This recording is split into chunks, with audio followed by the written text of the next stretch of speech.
Warning, I'm fucking drunk and I swear a lot, and I don't give a shit if you even watch this fucking thing. So watch it if you want to, and turn it off if you don't. Bitch. There's a saying in this game. Don't fucking feed. No, that's not the fucking saying. Look at your score. You suck balls. No, that's not the fucking saying either. Oh yeah, the saying is defense of the motherfucking ancient. Learn it, you bitch. It's the name of the motherfucking game. Game is not called Get the Most Kills. It's not called I Never Died. It's not called Super Courier 2070. It's called Defense of the motherfucking ancient. And that's why I'm so fucking confused to find so many dickholes who play this game that don't actually attempt to complete the main objective. They'll tout their 23-2 scores and complain that they lost the match. Why did they lose? Because they didn't defend their fucking ancient and they didn't attack the enemy towers. If you kill all the enemy towers, you will win. Your team can go 5-60 and still win the game. I have done it. A win is a win, and it is especially satisfying if you have a gloating enemy team that's way higher in kills than yours, but doesn't understand basic tactics. So, this fucking episode is all about information that'll help you bring down enemy towers and win, even if they have more kills than you. First of all, let's take a look at what makes up a tower. If you know your main enemy well, you will defeat it well. Your main enemy is not the slut or the dick sucker. It is the tower. There are 4 tiers of towers. The towers operate under special rules of protection. Now, they're pretty lame rules, but they're necessary. Rule number 1. In order to damage a tower, it must have been attacked by your creeps at least once. So if you attempt to attack a tower before your creeps get to it, it will regenerate its health at a rate that is much higher than your ability to damage it, at 90 hit points per second.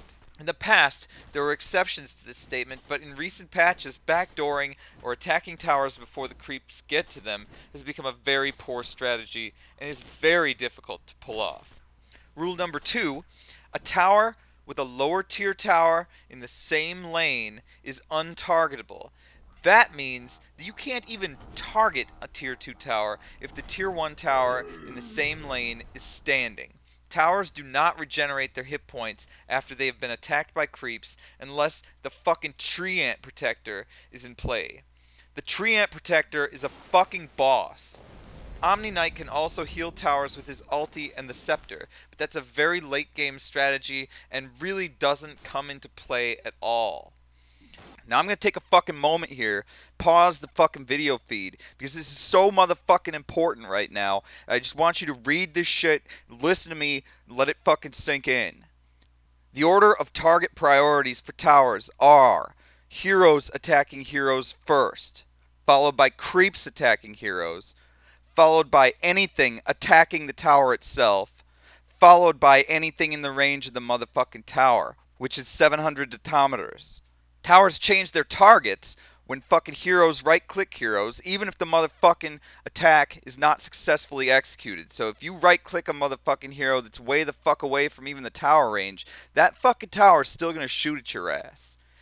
If it kills its fucking target, the tower will obviously choose a new target, and if the target runs away from the motherfucking 700 detometer range, the motherfucking tower will change its target.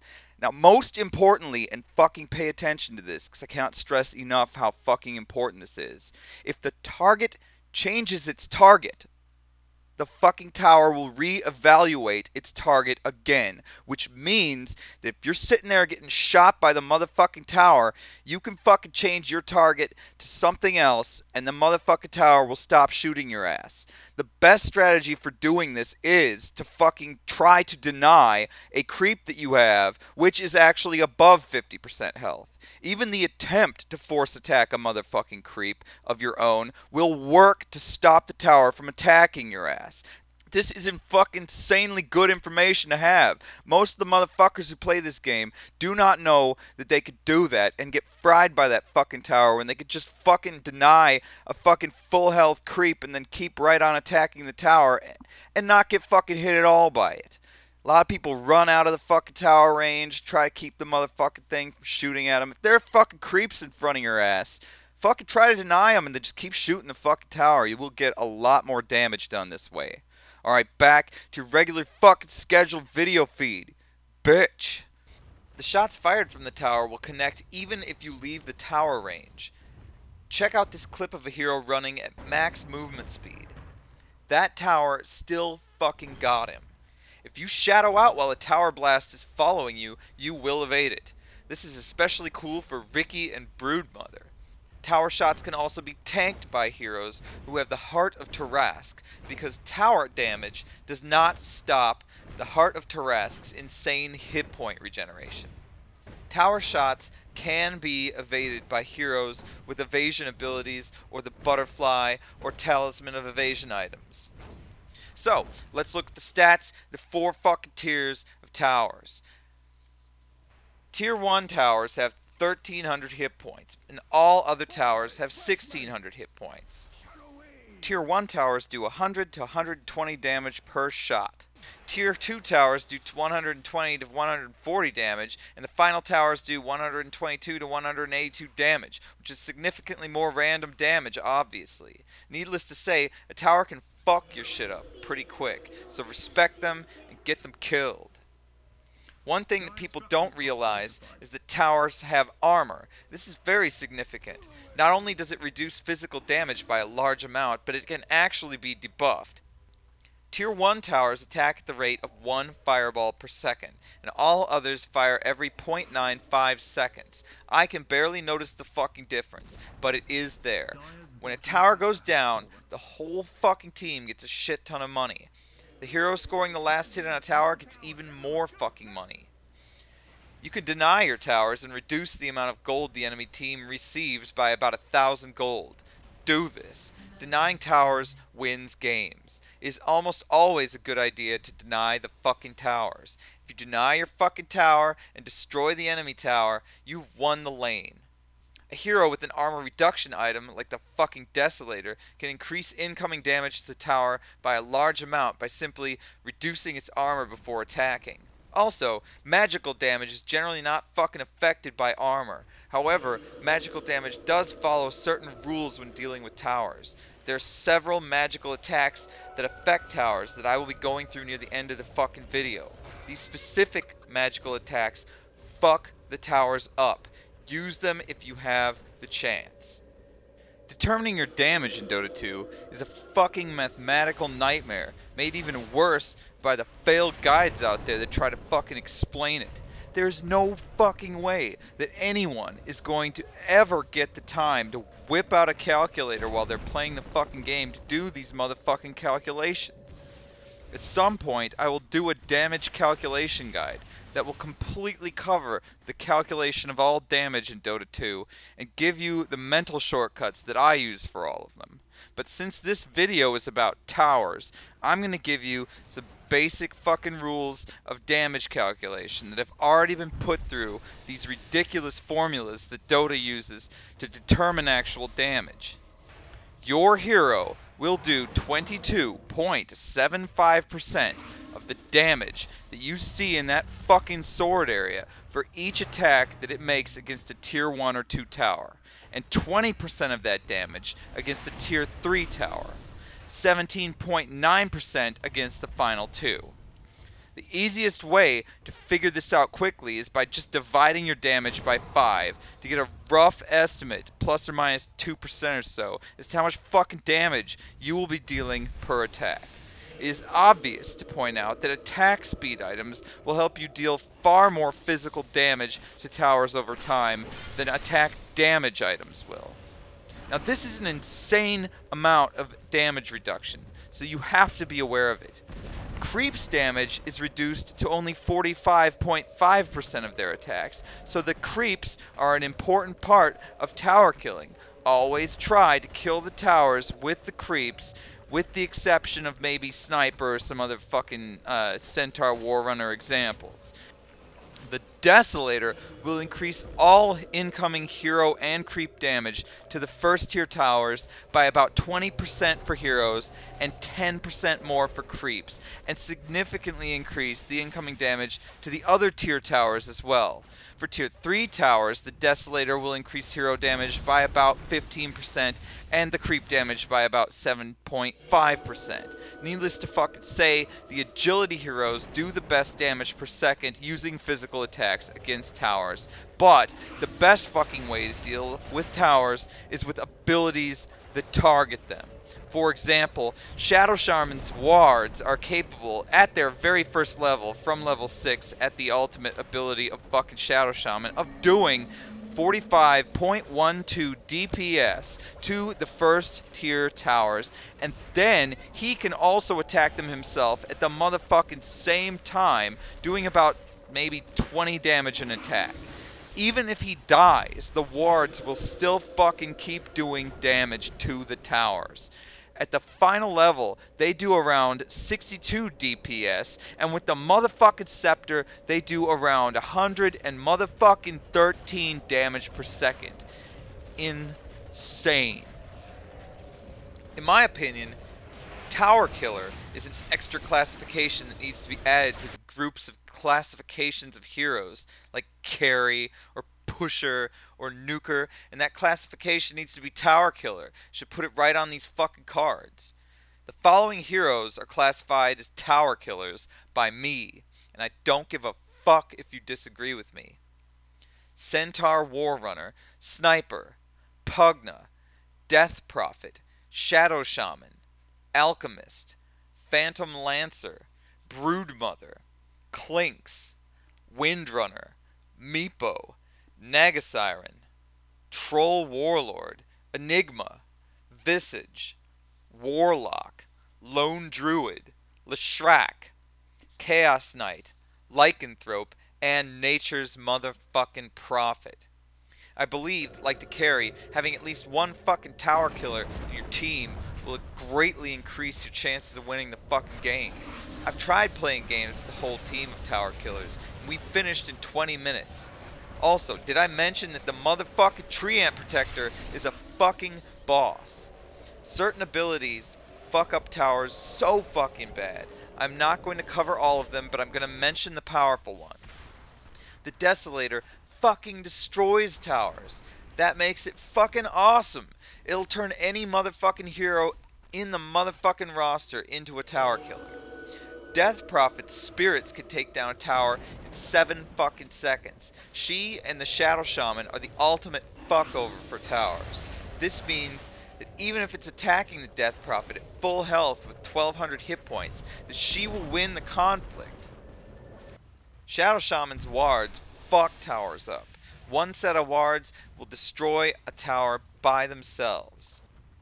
Sniper's Take Aim ability allows him to attack towers outside their attack range at level 4. Combined with the Desolator, he can kill a tower without any retaliation in seconds. Also, his motherfucking Shrapnel ability does damage over time to towers and the surrounding creeps. He fucking rapes towers. If you got fucking Sniper on your team, don't fucking waste your time killing shit and trying to use your stupid fucking ulti all the time. Kill the motherfucking towers, that's what he does. Centaur Warrunner's return ability reflects damage from towers back at them based on a strength multiplier. With the heart of motherfucking Tarask, the Centaur Warrunner is one of the most ferocious tower killers in the fucking game. Pugna's Nether Blast heavily damages towers and the surrounding enemy creeps. Again, controlling the motherfucking lane, clearing the motherfuckers so you can kill the tower, and doing extreme magic damage to it directly. Jackrow and Dragon Knight's fucking fireballs do extra damage over time to towers, so turn into the dragon before you attack the fucking towers with an extra edge, and make sure you turn on Jackrow's fucking ability, because it changed to fucking auto attack instead of passive. Leshrac can damage towers with Diabolic Edict. How the fuck you pronounce that? I don't know what the fuck that even fucking is, but there it is. It fucking damages towers, so if you're gonna use that fucking thing, get next to the tower and fucking do some damage to the motherfucking tower. Clink's Searing Arrows do extra damage to towers. Clinkz, Troll, and Windrunner have attack speed buffs that significantly increase incoming tower damage as well. Clinkz is one of the few fucking characters that can backdoor towers, but it is not a fucking viable strategy unless it is a very strange game or if you're playing against fucking morons. Any hero who can summon illusions or clones or fucking creatures can do extra fucking damage to the towers, these, as well as divert damage. Especially notable in this fucking respect is the Warlock, whose demons can tank a large amount of tower damage and fuck the towers up themselves. 4 demons can kill the final tier 2 towers and the Ancient before dying from summoning timeout. Be very careful when killing the motherfucking towers with Meepo, because if one fucking Meepo dies, all the motherfucking Meepos die. Also, the Necronomicon summons can help kill towers. Alchemist's Chemical Rage allows him to effectively tank half of all motherfucking incoming tower damage just by the increased health generation. So fucking pop that shit before you attack the tower, tank that motherfucking damage, use that attack speed, and fuck it up. If you kill the first 3 tiers of tower, then you can kill the motherfucking barracks and level up your creeps into mega creeps. Mega creeps give dick for golden experience to the enemy and are much fucking harder to get rid of. If all 6 barracks go down, you will get the final level of mega creeps, which are even more fucking boss. These things are so goddamn insane that even a hero has to run away from them. All abilities that can kill towers can also kill barracks. Barracks do not defend themselves.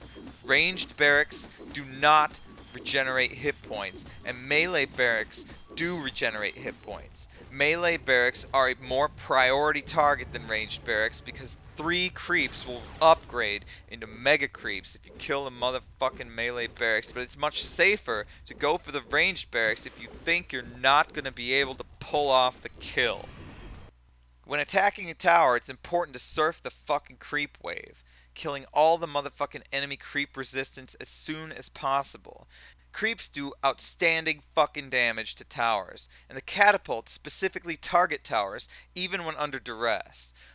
Once your creeps reach the motherfucking tower, it is safe to attack the tower without being fired upon. You'll usually get about 6 seconds to attack the fucking tower, which is more than enough time for Death Prophet or Shadow Shaman to put an end to it. Even if your hero is not a tower killer, it is important to participate when the motherfucking tower becomes vulnerable in this way. Unless there's a tree ant, tower damage is permanent. All tower damage is good damage. As your creeps die, you should prepare to exit the tower's firing range. Get behind the next fucking creep wave for another round. Of course, any good team is going to offer resistance to tower attacks with heroes. They'll be TPing in there, so watch for that fucking circle appearing around the tower. And if you see that shit, just be ready for some resistance. Maybe take a position that's a little less vulnerable. When attacking heroes near the tower, it's a good tactic to have the tankiest hero attack first to draw the tower's fire. If an allied creep is attacking the hero, lucky fucking day, because that creep will be targeted before you by the tower. If you use magic and non-basic attacks, the tower will not change its motherfucking target when you attack heroes. This is a fucking key point. So if you're Lena and you fuck going in on the tower and you're getting some resistance, use your spells. Don't start auto-attacking the motherfuckers. The fucking tower is going to change its target. You're going to be fucked. Generally, fighting enemy heroes near the tower is a stupid fucking thing to do. Kill them first outside the motherfucking tower range, then move in for the tower when they're dead. If the tower being attacked is in the deny zone, it's more profitable to die with only one hero successfully killing the tower than it is to leave and let the enemy team deny it. So if you're back there and you get killed after you kill a tower that was about to be denied, don't let your fucking team give you shit. Good on you, you fucking won that. So that's how I feel about that shit. If you fucking disagree with me, I really don't fucking give a shit. That does not fucking matter. If you kill these fucking towers, you will win. I guarantee it. I wish the scoreboard showed tower kills, because I almost always get the most on the teams I play on. Getting the last hit on that motherfucking tower gets you paid. And if the enemy is not tactical, you can laugh in their faces even if your team is at a disadvantage for kills versus deaths. Bitch.